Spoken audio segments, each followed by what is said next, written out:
the thing is this, a lot of people when they try to erase any goodwill that has ever been on the side of Israel. So they will tell a story which pretty much goes like this. Israel elected Rabin. Rabin was assassinated by a right-wing religious Jewish extremist. And Netanyahu was elected, and therefore there's no Palestinian state.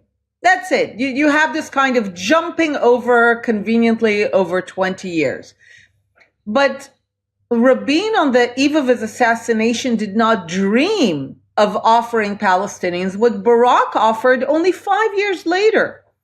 So Barak in 2000, and this is what President Clinton speaks to, offered Palestinians everything that we believe they wanted. It was all there on the table. And it is Arafat. It is the Palestinians on behalf of the Palestinians. He's not an individual. It's Arafat on behalf of the Palestinians who walked away from the negotiations. And even when President Clinton tried to keep going, Arafat basically rejected it.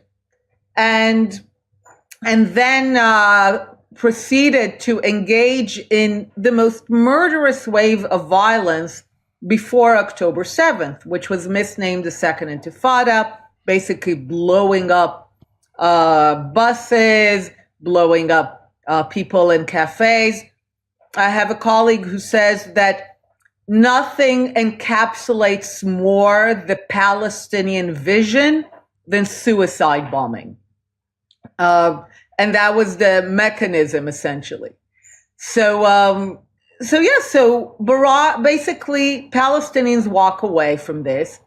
They walk away from a similar, even improved proposal in 2008 in some aspects by Olmert to Abu Mazen. Again, they walk away. Again, there are no dissenting Palestinian voices. And again, there's a wave of violence.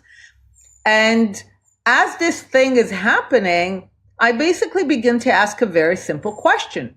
What do the Palestinians want? Because they clearly don't want a state or an end to the occupation or no settlements or capital in East Jerusalem, because they could have had all that again and again.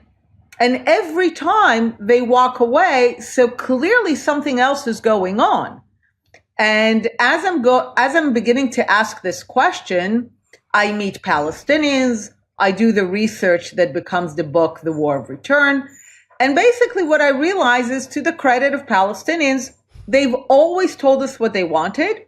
We just didn't listen, or when we listened, it sounded so outrageous that we didn't take it seriously. But they made it clear that their top priority, more than a state for themselves, is for the Jews not to have a state known as from the river to the sea.